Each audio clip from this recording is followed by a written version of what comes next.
Hello दोस्तों, कैसे हैं आप सब। स्वागत है आप सभी का हमारे चैनल सलमान ट्यूशन क्लासेस पर। आज का टॉपिक है आर्टिकल।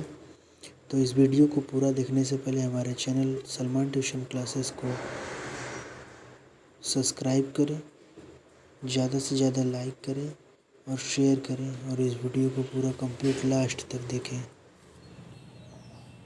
Good morning students.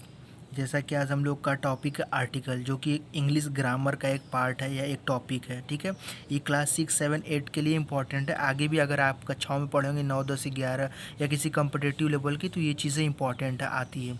तो आर्टिकल देखेंगे, आर्टिकल कहते किसे। A, an and the is called article. ये इंग्लिश में है परिभाषा और नीचे हिंदी में है। ठीक है, तो कहते किसे आर्टिकल। ए को ए, एन और द को आर्टिकल कहते हैं। ठीक है, बस सिंपल सी एक लाइन की परिभाषा, ए, एन और द को आर्टिकल कहते हैं। ठीक है, ए, एन, द को आर्टिकल कहते हैं। अब आर्टिकल कितने प्रकार के होते हैं या आर्टिकल को कितने भाग में बांटा गया है। Types of article, types of article. तो आर्टिकल को दो भागों में बांटा गया है। कितने भागों में? दो भागों में। या आर्टिकल के टू टाइप्स होते हैं। फर्स्ट टाइप क्या होता है? Indefinite article. पहला भाग क्या होता है? Indefinite article. इंडेफिनिट आर्टिकल में कौन कौन से आते हैं? ए आते हैं और एन आते हैं। ठीक, डेफिनिट आर्टिकल में द आता है। ठीक है, पहला होता है इंडेफिनिट आर्टिकल, सेकंड होता है डेफिनिट आर्टिकल। इंडेफिनिट आर्टिकल में a and an, definite article में द। तो अब इंडेफिनिट आर्टिकल कहते किसे या इसका प्रयोग कहाँ करते हैं वो देखते हैं। तो इसका प्रयोग एक वचन के किसी अनिश्चित व्यक्ति, वस्तु, स्थान के पहले किया जाता है। किसका? इंडेफिनिट आर्टिकल का। यानी कि अनिश्चित व्यक्ति, अनिश्चित वस्तु, अनिश्चित स्थान के पहले डेफिनिट आर्टिकल का प्रयोग किया जाएगा। और डेफिनिट आर्टिकल में ए, एन आते हैं, तो या तो ए का प्रयोग करेंगे या तो एन का प्रयोग करेंगे।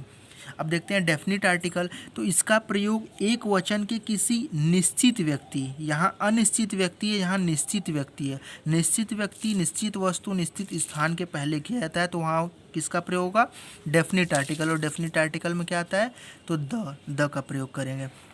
ठीक है, फिर अब देखते हैं यूज़ ऑफ आर्टिकल, यानी आर्टिकल का हम प्रयोग कहाँ करते हैं। तो सबसे पहले देखेंगे आर्टिकल ए का प्रयोग, यानी यूज़ ऑफ आर्टिकल ए। यदि उच्चारित शब्द का पहला अक्षर, अगर कोई वर्ड दिया है, कोई शब्द दिया है, उसके पहले हमें क्या लगाना है? ए लगाना है कि एन लगाना है कि द लगाना है, ये हमें कैसे पता चलेगा?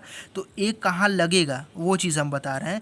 यदि उच्चारित शब्द का पहला अक्षर व्यंजन ध्वनि, कॉन्सोनेंट साउंड हो, तो उसके पहले आर्टिकल ए का प्रयोग करते हैं। ठीक है, यदि उच्चारित शब्द का पहला अक्षर व्यंजन ध्वनि या कॉन्सोनेंट साउंड हो, तो उसके पहले आर्टिकल ए का प्रयोग करते हैं। एग्जाम्पल से समझ में आएगा। ठीक है, जैसे यहाँ लिखा है बुक।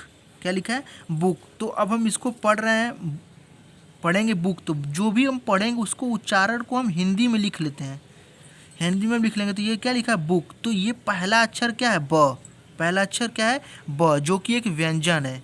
हिंदी में आप लोग स्वर और व्यंजन पढ़े होंगे। अ, आ, ई जो होता है अंग अ तक वो स्वर होता है, और क से लेके ज्ञ तक क्या होता है? व्यंजन होता है। तो ये हम हिंदी में इसको पढ़ें, बी डबल ओ के बराबर बुक होता है। तो बुक का जो पहला अक्षर ब, वो क्या है? व्यंजन। ठीक है ना, व्यंजन। तो अभी हम परिभाषा में बताएं कि व्यंजन ध्वनि यानी कॉन्सोनेंट साउंड के पहले किसका प्रयोग होगा? ए। तो यहाँ लिखा है बुक, इसका पहला, इसको हम लोग उच्चारण करेंगे, इसका जो पहला अक्षर है ब, ये व्यंजन है, इसलिए इसके पहले क्या लगेगा? ए आर्टिकल का प्रयोग होगा। समझ में? दूसरा एग्जाम्पल देखते हैं। यहाँ लिखा है यूरोपियन। ठीक है, यूरोपियन, तो इसको हिंदी में लिख लीजिए यूरोपियन। ठीक है, अब इसका पहला अक्षर, हिंदी का पहला अक्षर देखना है, इंग्लिश का पहला अक्षर नहीं, हिंदी का पहले, जो इसको उच्चारण करेंगे वहाँ लिख लेंगे। लिखने के बाद इसको हम लोग हिंदी का पहला अक्षर देखेंगे, तो ये क्या है? य। क्या है? य भी एक क्या है? व्यंजन है। ठीक है, व्यंजन है। तो व्यंजन के पहले क्या लगेगा? व्यंजन ध्वनि के पहले आर्टिकल ए का प्रयोग होगा। ठीक, आगे देखो होटल। होटल, इसको हिंदी में लिख लीजिए होटल। हिंदी में लिख लिए होटल। अब इसका हिंदी में जो लिखने के बाद पहला अक्षर है ह, ये व्यंजन है। व्यंजन है तो पहले इसके होटल के पहले क्या लगेगा? ए लगेगा, यानी आर्टिकल ए का प्रयोग होगा। ठीक है, और भी एग्जाम्पल यहाँ लिखा है बर्ड, BIRD, बर्ड। ठीक है, तो इसका पहला अक्षर क्या है? ब। पहला अक्षर ब, तो ये ब क्या है, व्यंजन है, इसलिए व्यंजन से पहले क्या प्रयोग होगा, ए। ठीक, यहाँ लिखा है चेयर, चेयर। ठीक, अब हम इसका उच्चारण किया और उच्चारण को हम हिंदी में लिख लिए चेयर। अब इसका पहला अक्षर क्या है, च। च एक क्या है, च, च क्या है, व्यंजन है। ठीक है, तो व्यंजन साउंड के पहले किसका प्रयोग होता है, ए का, आर्टिकल ए का। इसी तरह यहाँ लिखा है हॉर्स, हॉर्स। ठीक है, तो इसका पहला अक्षर क्या है, ह है ना, ह। तो ह यानी ये ह क्या है, व्यंजन है, तो व्यंजन साउंड से पहले ए का प्रयोग होता है। आई होप समझ में आ गया होगा बहुत अच्छे से। कोई भी शब्द दिया हो इंग्लिश में, उसको आप लोग पहले उच्चारण कीजिए, मतलब उसको क्या पढ़िए, उसको पढ़ के फिर उसको हिंदी में लिखिए। ठीक, हिंदी में लिखने के बाद उसका जो पहला अक्षर है, ठीक, अगर वो व्यंजन ध्वनि है तो उसके आगे ए लगेगा। ठीक है, अब देखिए आगे दिया यूज़ ऑफ आर्टिकल एन। ठीक है, अभी हम यहाँ बताते हैं इंडेफिनिट आर्टिकल में दो होते हैं, ए और एन। तो ए का प्रयोग हमने बता दिया। ठीक है, व्यंजन साउंड के पहले, व्यंजन ध्वनि के पहले ए का प्रयोग होता है, और एन का प्रयोग हम बताने जा रहे हैं। यूज़ ऑफ आर्टिकल एन यानी एन आर्टिकल का प्रयोग, यदि उच्चारित शब्द का पहला अक्षर स्वर ध्वनि यानी वॉवेल साउंड हो तो उसके पहले आर्टिकल एन का प्रयोग होता है। फिर से देखिए, यदि उच्चारित, उच्चारित का मतलब कोई भी शब्द है उसको हम बोलते हैं, उच्चारण करते हैं, शब्द का पहला अक्षर स्वर ध्वनि यानी वॉवेल साउंड हो तो उसके पहले आर्टिकल एन का प्रयोग होता है। जैसे ये मैंने सेंटेंस में लिख दिया, आप लोग सेंटेंस न भी लिखो तो कोई दिक्कत नहीं, इसको आप लोग हटा भी सकते हैं। ठीक है, अब सिर्फ इससे मतलब लिखिए। यहाँ लिखा है आंट, क्या लिखा है, आंट। आंट मतलब क्या होता है, चींटी। तो आंट से, आंट के मतलब से नहीं मतलब हमको, ये लिखा क्या है, आंट, तो इसको लिख लीजिए आंट, लिख लिया आंट। अब इसका पहला अक्षर क्या है, स्वर है कि व्यंजन है, हम अभी आपको बताएं। यहाँ देखिए, ये देखिए अ आ ई अ आ ई, बड़ी ई, ऊ, बड़ा ऊ, ए ओ औ अंग अ, जितने भी होते हैं अ से लेकर, ये सब स्वर होते हैं। क्या होते हैं, स्वर।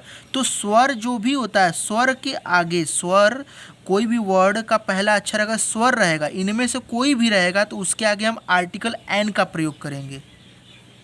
ठीक है, कोई भी शब्द के पहला अक्षर अगर इनमें से कोई होता है, मतलब स्वर ध्वनि होती है, चाहे तो अ आ ई, बड़ी ई, ऊ, बड़ा ऊ, ए ओ औ अंग अ। ठीक है, आगे मैंने लिखा नहीं है, डॉट डॉट कर दिया, आप लोग समझ जाइएगा। स्वर होता है, उसके पहले हम एन का प्रयोग करते हैं। ठीक है, और अगर क से लेके ज्ञ तक आता है तो उसके पहले हम ए का प्रयोग करेंगे। ठीक है, तो यहाँ हम बता रहे थे आंट। आंट को हम लिख लिए, हिंदी में लिख लिए आंट। इसका पहला अक्षर क्या, अ क्या है, हिंदी में अ स्वर में आता है, तो स्वर आता है तो पहले एन का प्रयोग करेंगे। अब यहाँ लिखा है एलिफेंट। ठीक है, एलिफेंट, तो इसको लिख लीजिए हिंदी में एलिफेंट, एलिफेंट लिख लिए। अब इसका पहला अक्षर ऐसे गोला कर लीजिए, ए किस में आता है, स्वर में कि व्यंजन में, तो ए स्वर में आता है। यहाँ देखिए ए स्वर में है ना, तो ए स्वर में आता है, तो ये इसके पहले स्वर साउंड के पहले क्या प्रयोग होगा, एन का प्रयोग होगा। यहाँ लिखा है आउल, आ उ ल, आउल लिखा, इसका पहला अक्षर क्या है, आ, तो ये भी स्वर ध्वनि में आता है, स्वर ध्वनि में आ रहा है ना, तो स्वर ध्वनि के पहले किसका प्रयोग होगा, एन का प्रयोग होगा। ठीक है, एक चीज़ और नोट करके देख लीजिए आप लोग, काउंटेबल नाउन के पहले ए और एन का प्रयोग होता है। काउंटेबल नाउन किसको कहते हैं, तो जब हम नाउन पढ़ाएंगे तो इसको हम डिटेल में बताएंगे। अभी आप लोग बस इतना जानिए कि काउंटेबल नाउन उसको कहते हैं जिसको हम गिन सकते हैं, काउंट कर सकते हैं।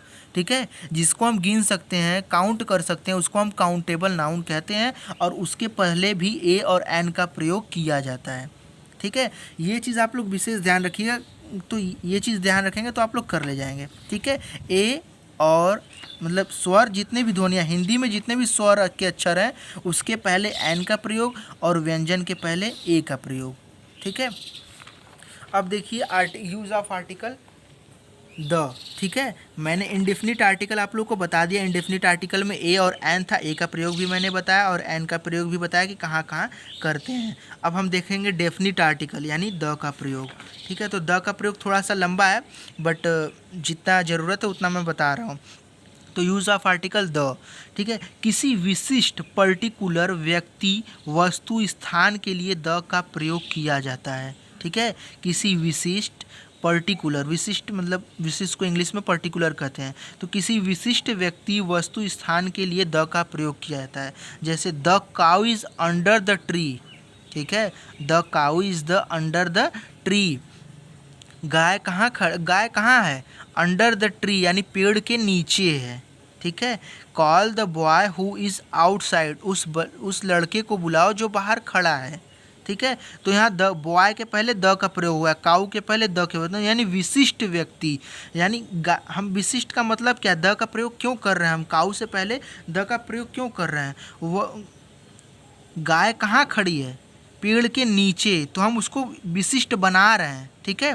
उसी तरह यहाँ उस लड़के को बुलाओ जो बाहर खड़ा है, ठीक है, तो उस लड़के को हम विशिष्ट बना रहे हैं ना, विशिष्ट बना रहे हैं कि उस लड़के को, बाहर तो बहुत लोग हो सकते हैं, लेकिन उस लड़के को बुलाओ जो बाहर खड़ा है।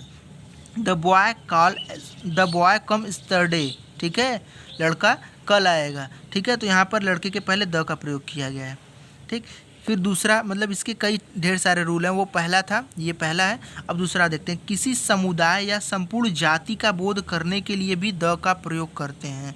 The poor are not always sad, ठीक है, गरीब हमेशा दुखी नहीं रहते हैं। The cow is a useful animal, ठीक है, सभी मतलब सभी जो काऊ होते हैं, सभी गाय होते हैं, वो एक लाभदायक जानवर है, ठीक है। गाय से आपको फ़ायदे, मैंने आप लोग को ऐसे भी भेजा था, निबंध गाय पे भेजा था, तो गाय से क्या क्या फ़ायदे हैं, गाय हमें कैसे मदद करती है, फेथफुल एनिमल है, यूज़फुल एनिमल है, तो इसलिए भी यहाँ गाय का प्रयोग द के लिए किया गया है। अब तीसरा देखते हैं, नदी, सागरों, पहाड़ियों, नहरों, मैदानों, प्रसिद्ध इमारतों, समाचार पत्रों, जहाज़ों, ग्रंथों, आकाशीय पिंडों के नाम के पहले भी द का प्रयोग किया जाता है। नदी, जैसे गंगा नदी है तो गंगा के पहले द का प्रयोग होगा। सागर, ओशियन सागर या इंडियन सागर, ठीक है, प्रशांत महासागर, जो भी है सागर, उसके पहले भी द का प्रयोग किया जाता है। द इंडियन ओशियन, द प्रशांत महासागर, द पैसिफिक ओशियन, पहाड़ियाँ, नहरों, ठीक है, इंदिरा गांधी नहर, तो उसके लिए द इंदिरा गांधी कैनाल। मैदान हो गया, प्रसिद्ध इमारत हो गया द कुतुब मीनार, द ताजमहल। समाचार पत्रों, द दैनिक जागरण, द हिंदू। जहाज़ों, ग्रंथों, द रामायण, ठीक है, द रामायण। आकाशीय पिंडों, द सन, ठीक है, द अर्थ, द मून के नाम के पहले भी द का प्रयोग किया जाता है। जैसे एग्जाम्पल मैंने भी बताया है, नदी का नाम तो द गंगा हो गया, ठीक है। सागर, पहाड़ी, नहर तो द इंडिया, सागर का बात करें तो द इंदिरा गांधी कैनाल हो गया, ठीक है।